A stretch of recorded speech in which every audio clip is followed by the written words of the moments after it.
Olá pessoal, tudo bem? Sou o professor Luiz Henrique. Vou apresentar para vocês a matéria Tópicos de Fundação agora nesse módulo do curso de vocês, né? Então, eu sou engenheiro civil, já há 6 anos que eu sou formado na Univap, aqui em São José dos Campos, e há 12 anos eu trabalho com controle de qualidade de obra e há 10 no laboratório, né, de controle de qualidade. Então tenho uma experiência aí com relação a esses trabalhos aí de obra no dia a dia, tanto da parte predial quanto da parte rodoviária, de obra de arte, de pontes e tudo mais. Então estou aqui no CDEG já tem 5 anos, né, que a gente colabora, coopera aqui com aulas e compartilha do conhecimento. Então espero que nesse módulo do curso vocês tenham as noções de tudo aquilo que atua, né, na estrutura, que impactam na fundação, tenham noção dos tipos de fundações que são existentes, que a gente possui, né, de técnicas que a gente pode estar aplicando, que vocês tenham noção, que vocês tenham conhecimento, né, conheçam, distinguir o que é uma fundação da outra, o que impacta na fundação, qual é o tipo de solo, qual é o tipo de estrutura, tudo que está incidindo sobre a estrutura que consequentemente ela repassa para a fundação, certo? Então, espero que vocês aproveitem, está aí o meu contato, pode tirar dúvidas, tem as atividades, a gente vai estar à disposição para poder estar esclarecendo quaisquer que sejam elas, tá bom, pessoal? Então vamos iniciar, né? Como eu falei, são tópicos de fundação, então o que a gente tem nessa questão, né? O que é fundação? O que propriamente é fundação? A gente ouve muito, né? Todo mundo fala assim, tem que tomar cuidado com a fundação, tem que fazer isso na fundação, é fundação. Em obra, né? Em questão, né? Não é nenhum tipo de fundação estrutural ou qualquer outro tipo, né? A gente está falando de obra, então a gente está falando de estrutura. Então, a fundação tem como objetivo transmitir as cargas, né, de uma edificação para o solo, seja ela predial ou rodoviária. Então, ou seja, independente do tipo de estrutura, ele tem que se levar em conta esse tipo de fundação, né? Qual é o tipo de fundação que é apropriado para esse tipo de estrutura? Então, se você vai fazer alguma coisa que ele vai ficar aparente, que ele vai estar aparecendo, né, vai estar externamente exposta, consequentemente ela tem uma fundação, porque senão ela cai. Um exemplo muito básico, né, que eu gostaria de falar, que os nossos pés são a fundação para o nosso corpo, porque se não for os pés a gente cai. Então, se for um apoio muito pequeno, a gente não consegue, né? Você ficar ali, pegar um sapato com salto e apoiar só no salto, aí você fica meio fora de equilíbrio e pode cair. Agora, no caso da fundação, esse é o fundamento, né? Você tem toda aquela carga, ele passar para o solo, para o subsolo, e esse subsolo ter condições de absorver essas tensões para que ele fique estático e fique com segurança. Então esse é o principal, que as fundações têm que transmitir as cargas, né, da edificação para o subsolo. Consequentemente o subsolo vai resistir, vai segurar e ela vai ficar ali paradinha, estática, sem nenhum tipo de movimentação. Por que é fundamental a gente é tão importante esse ponto, né? Porque a fundação é algo que na maioria das vezes vai ficar na parte subterrânea, não tem acesso fácil, não tem acesso direto, não é um elemento que você consiga fazer qualquer tipo de manutenção ou qualquer tipo de reparo se for necessário, né? Então, assim, é um elemento que vai ficar lá, que você tem que acertar na execução, você tem que acertar no projeto, você tem que fazer e estipular, né, e tentar amenizar os riscos para dar errado. Então, por isso que é fundamental e é importante. E óbvio que uma fundação mal feita, ela pode trazer sérios transtornos a toda a população que vai utilizar ela, a população que vai morar nela ou as pessoas que estão no entorno, né? Então, olha só como é importante, né? Às vezes um elemento de fundação que vier a ruir, ele pode trazer danos fatais aí. Então, obviamente que os responsáveis eles serão cobrados por conta disso. Mas a gente está aqui para a gente poder ter uma noção e saber abrir os olhos de vocês para que vocês também sintam-se, né, preocupados em elaborar, executar uma boa fundação, escolher uma boa fundação, saber distinguir uma boa fundação, para que sejam diminuídos esses riscos aí, né? Então vamos dar continuando. O que a gente precisa saber, né? Como eu falei, que a fundação ela suporta aquelas tensões, né, aquelas cargas, e ela descarrega para o solo. Então a gente tem dois pontos aí, né? Então primeiro são as cargas que vão estar em cima dessa fundação, e a gente tem o solo que a gente precisa saber, né? Então uma das coisas, o solo, que vai ser crucial para a gente definir qual é o tipo de fundação que a gente vai escolher e qual que melhor se adequa às condições. Então primeiramente a gente vai falar sobre as cargas atuantes, né?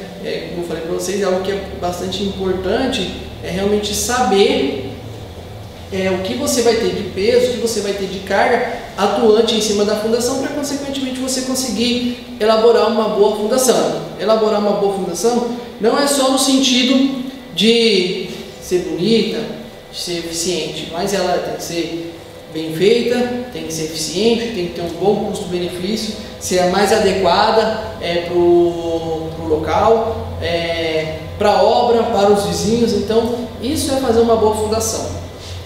Então, partindo aqui do princípio das cargas, né, é de suma importância conhecer todas as cargas que vão atuar na estrutura.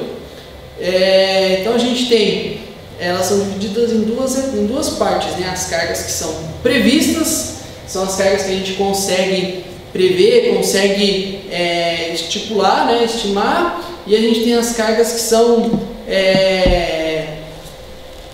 as acidentais, que a gente precisa levar em conta para que eventualmente, se acontecer alguma coisa, ela ter condições de suportar por si própria. Então a primeira delas é a carga estática.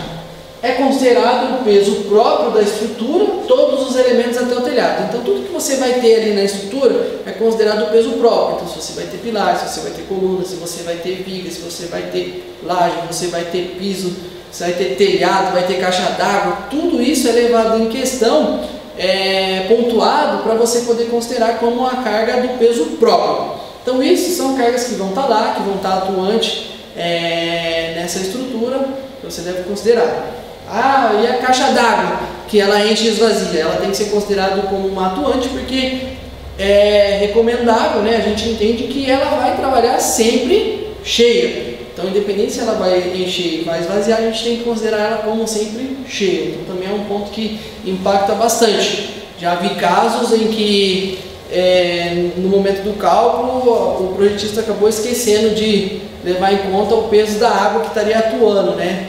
Não só o peso da água, mas o peso daquele dimensionamento que a gente tem de segurança, né? Do fator de segurança que a gente estima de água, para evitar a falta de água, né? Então acabou que ele considerou uma parte, esqueceu de considerar essa outra parte aí no reservatório. Teve problema? Não. Se ele é visto antes, ele consegue ser reparado. Mas para a fundação é de suma importância que a gente tenha conhecimento de todas essas cargas no início da concepção do projeto. Então o que a gente tem aqui agora é a carga móvel, né? O que é a carga móvel? É considerado as cargas que atuam por um certo período, seja ele rápido ou lento. No caso, né, são pessoas, são móveis, são equipamentos, são todas aquelas coisas que não estão ali definitivamente, mas que pode ser que hoje está, amanhã não está. Então, por exemplo, uma sala de aula de uma escola, a gente tem que considerar que a sala de aula vai estar sempre cheia, vai estar sempre com carteiras, vai estar sempre com pessoas, vai ter sempre armário, enfim, vai ter sempre aquelas coisas. Então todo o tipo de empreendimento é fundamental para você poder definir o que você quer que seja. Outro exemplo, não adianta a gente fazer o dimensionamento de uma padaria ou algum comércio hoje e amanhã o cara quer alugar para fazer uma academia. Tem que verificar. Então, ou seja, é ideal que você saiba qual o intuito desse seu projeto. Qual é o intuito dessa concepção? É para fazer uma padaria somente? É para fazer uma panificadora? É para fazer uma academia? É para fazer uma usinagem? Então, assim, são coisas distintas que a gente precisa saber lá no início, na concepção, óbvio, para poder definir esse tipo de fundação que você vai ser feito. Consequentemente, isso impacta não só na fundação, mas também como toda a sua estrutura do imóvel, toda a parte de suporte, né, que são as lajes, são as partes das vigas, são as colunas, né, os pilares. Então, assim, isso é de suma importância.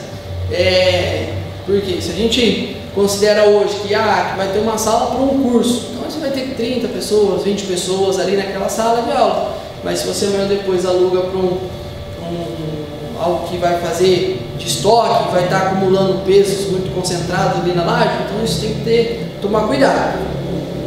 Então nesse caso aí é que entra essas cargas móveis, né? Então, ou seja, é fundamental que a gente estipule o que exatamente vai ser. É óbvio que às vezes o cliente seu está fazendo um empreendimento ali que ele vai alugar, ele não sabe para quem ele vai alugar ali no início da concepção. Pode ser que ele alugue para uma usinagem, como pode ser que ele alugue para uma empresa ali de plotagem, né, de arte, de comunicação visual.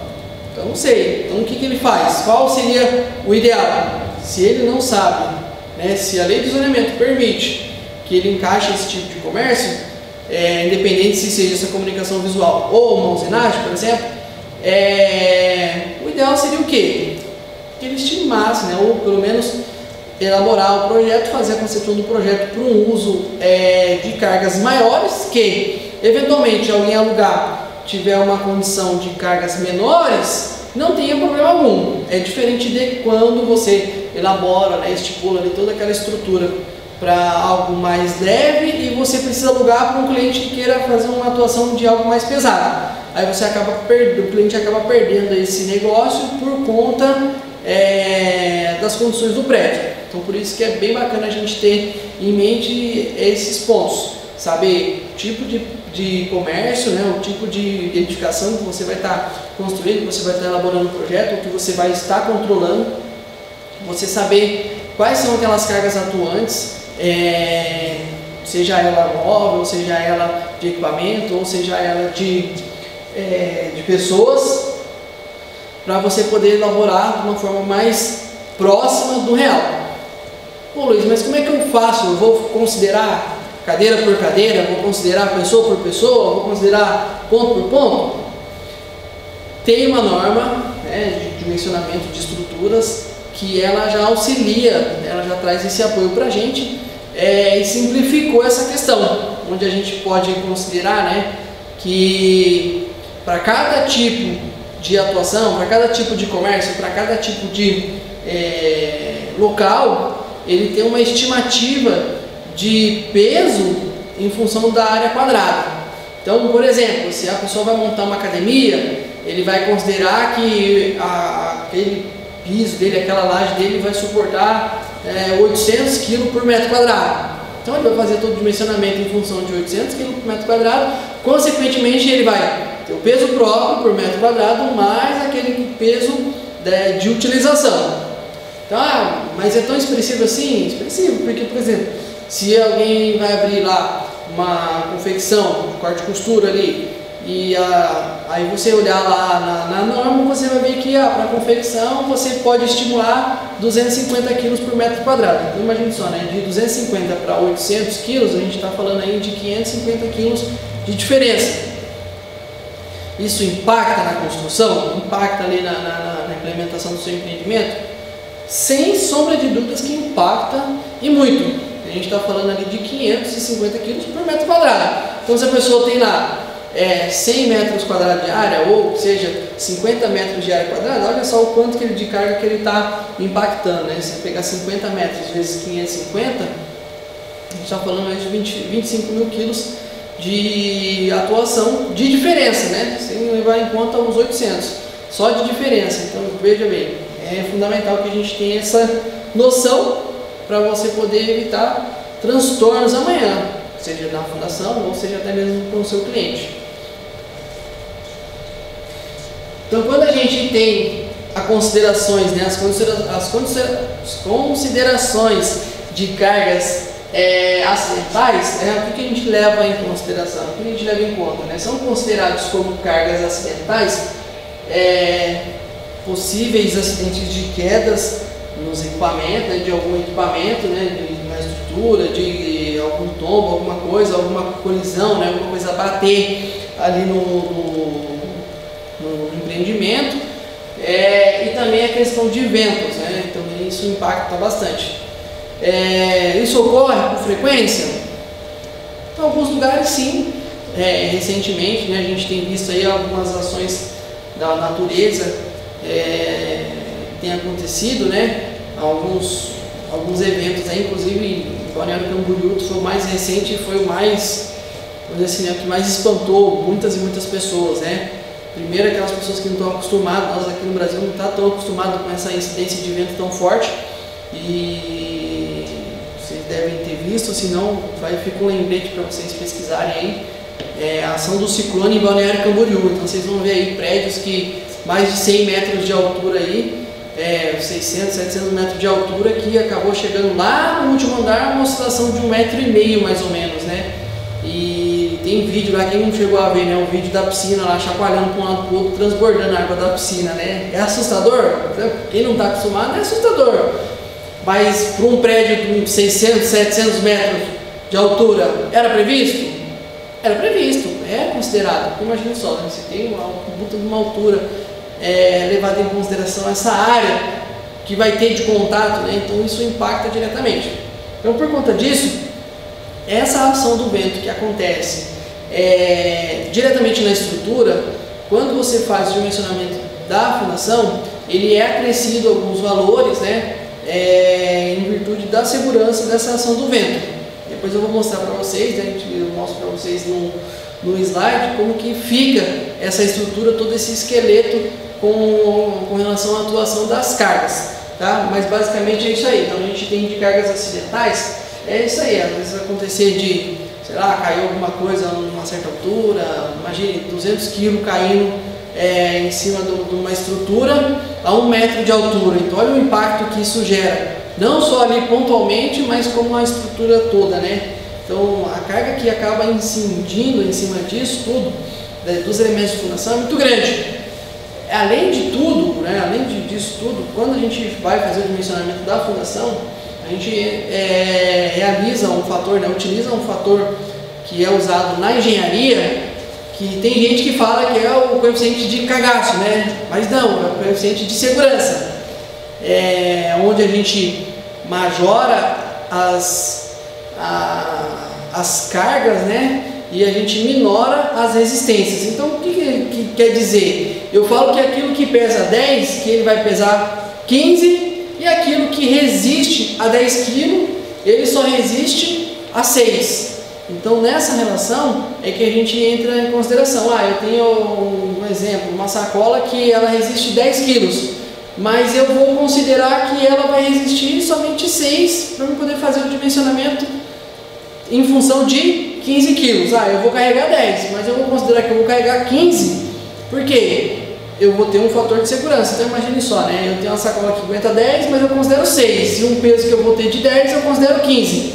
Então essa diferença de resistência, no caso da sacola, e de carga que a gente vai estar carregando, ele é fundamental. Isso vale para todo tipo de material que a gente usa na construção civil, seja ele madeira, seja ele a questão de aço, seja a parte de concreto. Então até mesmo na parte de pavimentação é utilizado dessa forma, né? Você minora as resistências e majora as cargas. Então isso é um assunto, assim, um ponto que é bastante interessante, que se a gente eventualmente esquecer de levar alguma coisa em consideração, e acaba, poxa, esqueci de considerar que eu tinha mais 20 mil litros de água lá na caixa d'água, que era a questão de segurança.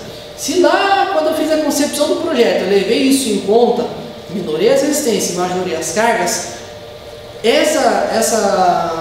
esse volume, né, em excesso, esses 20 mil litros em excesso, ou esses 20 mil litros de carga que eu não considerei lá no projeto inicialmente, ele pode ser absorvido pela estrutura sem dano algum e sem acréscimo nenhum, entendeu? A única coisa diferente que vai ficar é que, ao invés de ter 30%, 40% de carga de fator de segurança, eu vou ter um fator de segurança menor. Então eu vou ter que controlar um pouco mais para que a gente não extrapole essas questões. Ou então, eventualmente, se já iniciou o projeto, já iniciou todos os trabalhos e eu me deparei com essa situação, o que eu posso fazer? Uma das opções pode ser, opa, se eu estou considerando que eu vou usar um exemplo, né, o concreto de 20 MPa, mas eu esqueci que eu tenho uma carga maior, será que nos elementos daqui para cima, se eu usar 30 MPa, talvez eu não acabe compensando esse déficit de consideração que eu fiz? Pode ser, pode ser. Dá para levar em conta isso aí e você não ter diferença na seção da estrutura. Então, por isso que esse ponto é importante, você saber que você tenha a majoração das cargas e a minoração das resistências para que você faça parte também do coeficiente de segurança de uma estrutura ali no dimensionamento, tá? Então, por isso que a gente fala assim, o Brasil, né, a questão dos ventos, então os prédios estão preparados para suportar um vento tão forte? Quando a gente entra nessa relação, como eu falei, né, ele é feito o cálculo no início lá do projeto que considera uma atuação de vento nos elementos de fundação. Ou seja, se o elemento está aqui e o vento está aqui, eu vou estar gerando um momento, teoricamente, para derrubar essa estrutura. Só que a minha fundação, que vai estar lá do lado de lá, porque imagina, tem um bloco lá do lado de lá, ela não vai cair porque eu considerei uma carga atuante nesses pilares que vai suportar e vai continuar segurando ele. Então isso serve para todos os lados do seu empreendimento. Quem já não viu, né, aqueles prédios lá nos Emirados Árabes lá que tem formatos de curva, né, que é justamente para poder fazer o quebra do vento, né, cortar o vento para que ele não impacte, né, não cause um impacto tão grande, né, uma atuação tão forte na estrutura direta. Então ele tem aquelas questões curvas que o vento entra pela estrutura, que acaba fluindo e ele passa por ali e diminui esse impacto. Então, se vocês pesquisarem aí a atuação dos ventos lá nos prédios dos Emirados Árabes, vocês vão ver bastante coisa aí no YouTube que mostra essa questão, certo? Então a gente tem essa questão da parte da carga adicional. Aí a gente entra naquela outra questão, né? Qual o melhor tipo de fundação que eu vou escolher? Qual o melhor tipo de fundação que eu tenho para a minha estrutura? Tem gente que fala assim, a primeira coisa que faz, não tem nenhum projeto ainda, não conhece nem o terreno, e fala assim, qual a melhor fundação que eu tenho aqui para a minha obra? Não é assim simples, não é um copia e cola, que o que você faz lá em Bragança Paulista vai ser o mesmo que você vai fazer em Jacareí, que vai ser o mesmo que você vai fazer lá em Caraguá, que vai ser o mesmo que vai fazer em Campos do Jordão, que vai ser o mesmo que vai fazer em Paraty, e que vai ser o mesmo que vai fazer lá no Nordeste. Não é assim. As técnicas, elas sim são semelhantes, né? Elas são iguais. Mas lembra que lá no início da nossa aula, são duas coisas que impactam na escolha do tipo de fundação. Primeiro, você tem as cargas atuantes, você tem a resistência do solo, aí entra a questão de custo-benefício, entra a questão de vizinhança, entra a questão de impactos, transtornos, tudo isso ele tem que ser levado em conta, o período de execução, o tempo de execução, isso tudo é levado em conta no ato para escolher o tipo de fundação. Às vezes o tipo de fundação mais rápido não será o tipo de fundação mais seguro para realizar. Talvez a sua obra faça rápido, mas as vizinhanças podem sofrer por conta da fundação, da execução da fundação. Então, continuando aqui, para a gente escolher o tipo, para escolher o melhor tipo de fundação da sua obra, é essencial conhecer as características do solo, dos elementos de fundação e saber quais serão os esforços sobre a edificação. Então, ou seja, resumir tudo aquilo que eu já falei no início. O tamanho da construção, a presença de vizinhos, assim como os fatores econômicos também devem ser levados em conta na hora da escolha. Então, pessoal, olha como isso é de suma importância, né? Não adianta você ser mais rápido, só que você tem a questão dos vizinhos, né? A presença dos vizinhos. Mas o que pode impactar os meus vizinhos? O que meus vizinhos têm a ver com a minha obra? Imagine só, se você vai lá e fala assim, eu pego uma região com uma densidade populacional muito grande e de casas mais antigas e você vai fazer uma construção onde você vai fazer uma estaca cravada. Então você vai ter a estaca cravada, você vai ter um bate-estaca, você vai ter bastante tráfego de veículos pesados ali no entorno para poder trazer essa estaca, para poder gravar essa estaca, fazer todos os trabalhos. Então o que acontece? Quando você começa a fazer o impacto de cravação, você está causando um abalo para os seus vizinhos, não somente na sua obra. Por quê? Você tem que entender que a estaca que vai ser cravada vai chegar a um ponto que ela vai ter que suportar, né? Ela vai parar de cravar no subsolo, é a hora que ela chegou num ponto ideal, ou seja, que ela não tem mais, ela tem uma resistência de atrito que não permite que ela crave mais e, consequentemente, toda essa vibração está espalhando para a vizinhança. Beleza, é uma técnica, é uma forma construtiva. Aí entra na questão do impacto. Imagina só, se 10 vizinhos começam a me reclamar: apareceu uma trinca aqui na minha casa que não existia. Apareceu uma trinca aqui na minha sala que não tinha. Antes da obra não tinha e agora surgiu. Então imagine só o impacto. Se tiver que reparar 10, 12, 15 casas, ou seja, a fundação de cravação destaca. Talvez foi a melhor economicamente, foi a melhor no prazo, mas foi a melhor escolha no contexto geral. Imagine só as indenizações para os vizinhos. Se eventualmente, isso a gente está falando de trinca, e se cai numa casa dessa, por exemplo, e se mata alguém, se machuca alguém, então o risco é muito grande. Então é fundamental que leve em conta todos esses fatores para a gente poder definir qual o tipo de fundação mais ideal para poder executar para vocês fazerem, né? Então nessa primeira aula nossa, a gente vamos ficar até aqui. Então só para a gente recapitular, a gente falou então do que é fundação, né? Caracterizou o que é fundação, a gente caracterizou quais as cargas que são atuantes, né, nas fundações, são as cargas previstas, são as cargas acidentais, né, e o contexto, assim, o que eu devo julgar para poder conhecer, né, escolher o tipo de fundação mais eficiente, escolher o tipo de fundação para poder executar na sua obra, né? Então fique bem claro esses fatores que a gente precisa levar, né? Então, para escolher o melhor tipo de fundação para sua obra é essencial conhecer as características do solo, dos elementos de fundação e saber quais serão os esforços que estão sobre a edificação, o tamanho da construção, a presença de vizinhos, assim como os fatores econômicos também deve ser levado em conta. Então isso fica frisado, porque amanhã ou depois, quando alguém perguntar para vocês assim: aproveitar que você está aqui, eu quero te perguntar qual é o melhor tipo de fundação. Aí na hora você já apontou isso aqui, a gente tem que levar em conta isso. A pessoa na hora já vai desanimar, porque ela não sabe a grosso modo ver qual que é exatamente, muito menos chegar e falar: não, faz essa aqui que já tá bom. Não é assim que tem que funcionar, tá, pessoal? Então vou deixar aqui uma lista de exercícios para vocês fazerem, responderem as atividades. Esses slides estarão aqui para vocês, vai estar disponível para vocês consultar, para vocês tirarem qualquer dúvida. Beleza, pessoal? Qualquer coisa, manda mensagem. A gente está à disposição, está aqui para poder atender vocês. Bons estudos!